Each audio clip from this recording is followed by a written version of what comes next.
Well, good morning, everybody. I'm kind of at a late start today. A little bit of a frustration of a day, and a blessing all at the same time. So I'm kind of going to walk you guys through what's going on here and then get started on the stuff. So I'm out at my pond. It's pretty windy. I hope the wind isn't too bad. We have had so much rain, which is awesome. We need it, but it has made life pretty chaotic around here. But it sure has greened up the pond. I'll show you guys.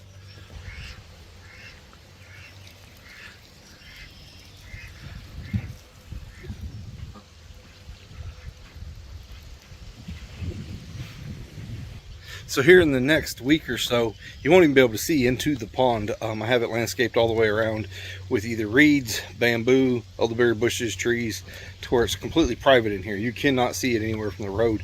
And enough birds and frogs and wildlife get in here that you can't really hear cars passing by either. So it makes a really beautiful, nice getaway. I kind of like being away from everybody, and that kind of works out. So anyhow, I have started this homestead project. Going to share everything along the way. Kind of been piddle farting around with it for several years, but I made a mind this year that this is what I was going to do. And this is comical the way this is all working out. So I decided I'm gonna just do this full time. I'm not going to try to get back into working. I'm not going to do any of that stuff. I'm going to just do this. I'm going to grow a ton of food, and I've got a battle plan, and this is how we're going to do it. So my battle plan is I was going to grow larger crops. So like I was going to grow 2 years worth of corn, 2 years worth of okra, 2 years worth of beans, and then next year grow some again, but then grow smaller crops, but then bigger crops of something else, to where I've always got a couple years worth of food in case something happens. So here we are, May 6th, and I still don't have a garden in. I planted corn and it washed it out. My garden, I have put wood chips over the years, cleanings from goat pens that the show goats were in, that had all their manure and stuff in the pine shavings, all that in there, and then a couple hundred bales of hay each year. Now it's a big garden, it's 150 by 150, but I did that so it holds every bit of moisture that comes. And we have had 12 inches of rain up until this morning, or last night, whenever it was. And this morning I walk out and we almost got 2 more inches of rain. So in the last 2 weeks we've had 14 inches of rain. That's not normal here. We'll take it. I have wells on my property, one that runs my pond all the time, one that runs our house, and you know, we want to make sure that they don't go dry. The pond, it kind of, the way I've got it, it doesn't ever overfill, and it doesn't catch a lot of runoff, but it does some. But our property, it's got about a 2.5–3 foot change in elevation from our north end to our south end. It's basically 2 city blocks with the road closed in between it. And so there's a little bit of runoff, but not a lot. So, you know, the pond, I've got a neat little spillway, so it won't ever flood or cause problems, but it stays at a constant level all the time. But all the trees, everything around it's really greened up. It's helped the clarity of the pond, you know, just a lot of stuff. So the rain is good. But I walked out to my garden. I have tomatoes and peppers in planters because we planted early, and then this year we had a really late frost. We were taking a chance when we did that. My dad always swore to me to never ever plant before Easter. Where we live, that Easter's the time. Well, Easter changes 3 or 4 weeks sometimes, and this year it was a really late Easter, and I'll be danged if it didn't freeze right up to that point.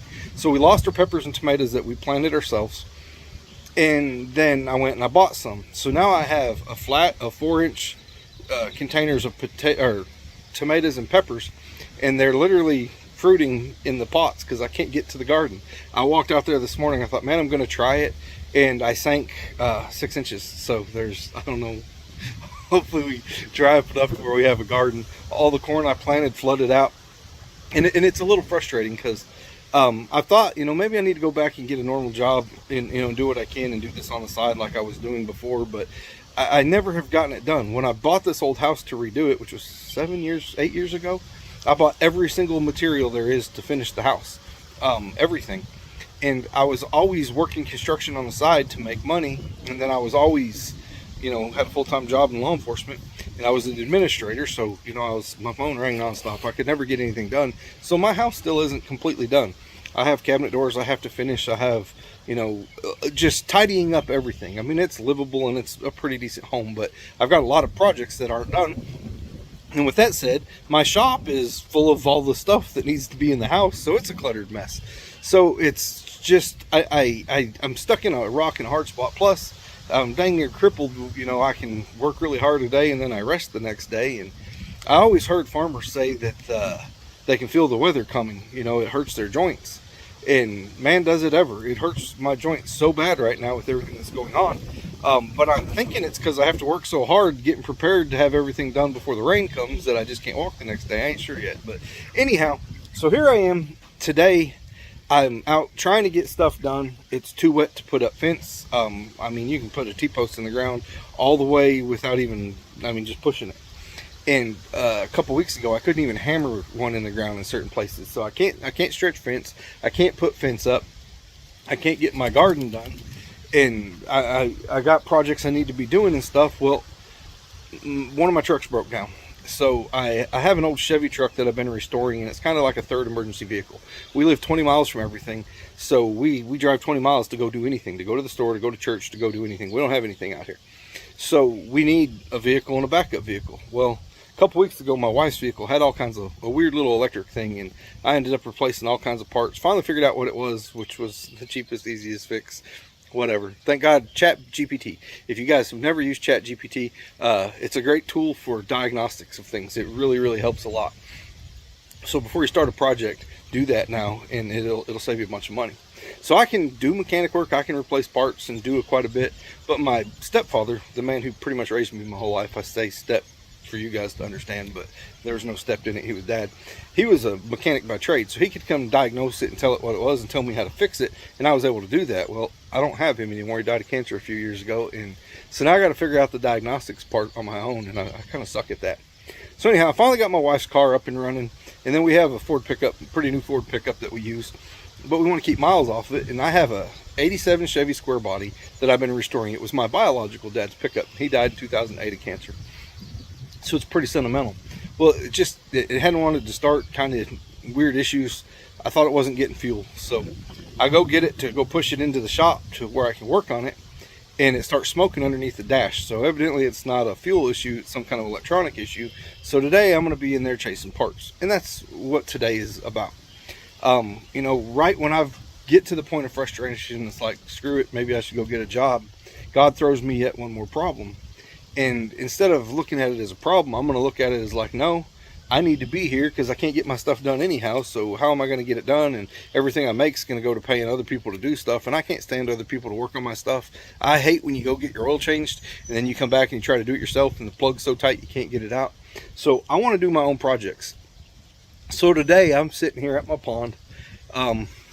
It's wet, everything's muddy, and I'm waiting to I sit and watch my fish feed every day, and I'm going to go work on some projects. So if you guys are doing this homesteading thing, don't get frustrated, but learn how to do everything. You're going to need tools because every single thing you own will break. Now, I haven't done a whole lot in the last couple years because I've been beat down. I had literally surgery after surgery after surgery after surgery, and then a total knee replacement. They had to fix it back. It was just 4 years and 6 surgeries on a knee. I got so behind on everything. So my tiller, I had to replace the tires on it the other day, and I couldn't get it done locally, so I had to bust them down and change it myself. My lawnmower, I had to get I got a good 0-turn lawnmower, and it had a coil issue. I had to get it fixed, and it's a John Deere, so you know, you can either take it to the John Deere house who's behind, or you can get it done yourself. You know, it's just one of those things. My wife's car, my Argo had a fuel issue. Everything had an issue from sitting so long. So literally all I've been doing is turning wrenches, and every day when I get done working, it's like I create more work. There's like 5 more projects to do because for whatever I was out messing with that day, I either broke something, ended up needing something else.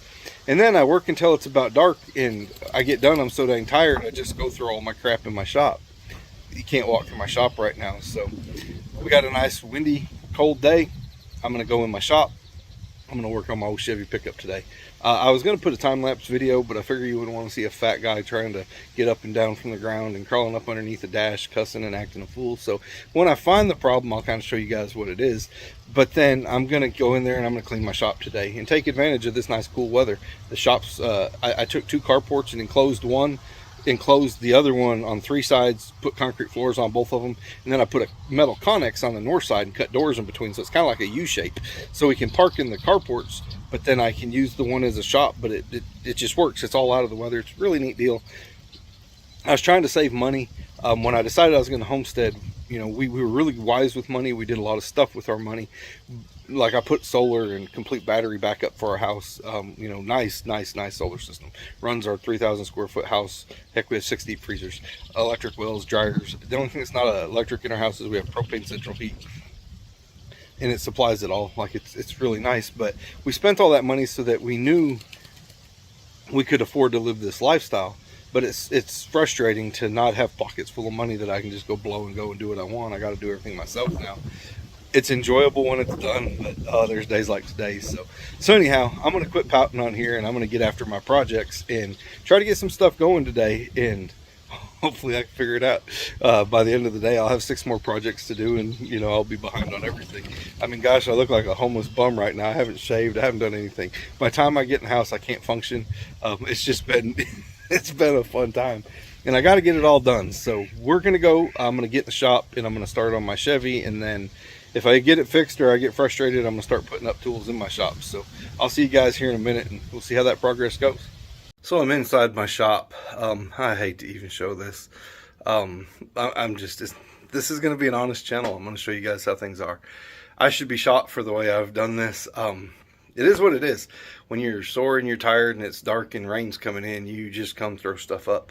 And if I just took the extra 20 minutes every day to put everything up when I'm done with it, I wouldn't have this problem.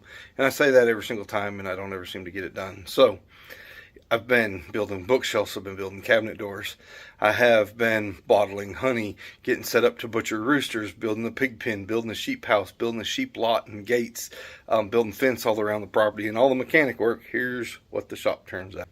I got a wheelbarrow full of crap. I got oil box still on the ground. A box of crap I carried here. My workbench is just car parts piled up. Table saw in the way. All my diagnostic tools. My auger that it didn't want to run. Everything's a train wreck. And that's okay. Today we're going to get it. It's a beautiful day to be in the shop. It's not hot in here. I don't have to waste time or anything running air conditioning. And I'll get in here and get it clean. So with that said, I'll show you guys my baby I'm working on. So I'm in the other side of my little U-shaped carport barn thing, whatever I made, and I got my baby in here. This was my dad's. Me and my dad, we didn't have the greatest relationship. He was an awesome dad, but I grew up in a dysfunctional family with a mom that made sure we kept it that way. So anyhow, this was my dad's truck, and we poured a lot of concrete together, and this was the truck we rode around in. So I got it, and I'm redoing it all and trying to make it look original. So I've done everything that we're doing on it myself. It's pretty close to original, but it was beat up a little bit. The body work's not great. I did it, and I had a buddy of mine help, and we did it ourselves. I still got to buff out some runs and stuff like that, but it's not show quality. But from a galloping horse, it looks pretty. So here she is. She's a 3/4 ton 4-wheel drive 87 model, so she's fuel injected, and she actually has less than 100,000 miles. Pretty slick old truck. So anyhow, she's my baby. I don't do no work out of her or anything like that. She's just my spare vehicle if I need one, and every once in a while I'll go drive it around. She's got a 4-speed, so she doesn't like going real fast, about 60 miles an hour, and the gas mileage starts to change. So, but it's a heck of a good spare vehicle, and it's a big bed if you need to haul stuff. So I try not to do stuff that's going to scratch it all up or anything, but I'm going to break into it. We're going to see what we got going on. Hopefully I can find a wire or diagnose that the ignition switch is actually what it is, or something simple. But anyhow, you'll see me all covered in dirt and grime, and hopefully a solution pretty soon. So I'm gonna bust into this thing, see what I can get done. So here we are a couple hours later, and I still don't know that I figured it out, but I'm positive that I figured it out, if that makes sense. So after dissecting my vehicle all the way down, I found this. It is the ignition switch, and you can see it's smoky and it smells like burnt. So I'm pretty sure that's it. Anyhow, they don't have one. It'll be here tomorrow at noon. So $16 fix. Pray for me tonight. It's going to work, and we'll be able to get it back together tomorrow, and we'll see if it works. So as it stands right now, no worky, and I don't really know where else to go. So if this doesn't work, I'll start diagnosing it out. I do want to tell you guys though, Chat GPT, I was totally against using AI for anything I don't want. It's bothersome. But it's stupid to not have a tool that's available for free that actually helps you. It's mind-blowing how fast it is. I could ask it any question, how to find this screw, how to do this, how to do that. Seconds later, it was giving me an answer, how to do everything. I guarantee you using that today saved me tons and tons of money on jumping through parts here and there and on time. Like, it's amazing. It's like having all your smart friends standing in a circle telling you what to do without arguing with each other. It's amazing. If you don't use it, check it out. You'll like it. So anyhow, I hope this wasn't something too off the wall for you guys today, but part of doing what we do, being on our little homestead, is taking care of everything. And I hate hiring people to do stuff for me. And even if I have to buy a few extra parts, I still cheaper than hiring a mechanic. And the satisfaction to be able to put something back together yourself, there's just nothing compared to it. So that's part of what I do here. I'm trying to give you guys a realistic version of what our life is on our little homestead. So that's what it was today. We're turning wrenches and saying bad words. Notice I didn't do that part on the video, so I can get away with it. So anyhow, if you haven't, check out our webpage, I'veGotBugs.com. We've got merchandise coming out there. I have a new book coming out. It's called Even Jesus Has a Fish Story. It is a fishing book about kind of where I found faith through fly fishing. Kind of cool book. And my other books are out there. They're actually doing really well in sales right now, so thank you guys for that. But the new book, will be having a pre-release probably in about 3 weeks. We're going to have the pre-release, and then it'll come out in another month after that. So please excuse me, please support all that. Our website, the YouTube I've Got Bugs Fly Fishing, is our fly fishing YouTube. And then our Facebook page is I've Got Bugs. Please go to all of those things and like and share and all that stuff. We need it. I got to get off here. I'm going to choke to death. So thank you guys for watching. We'll see you in the next video.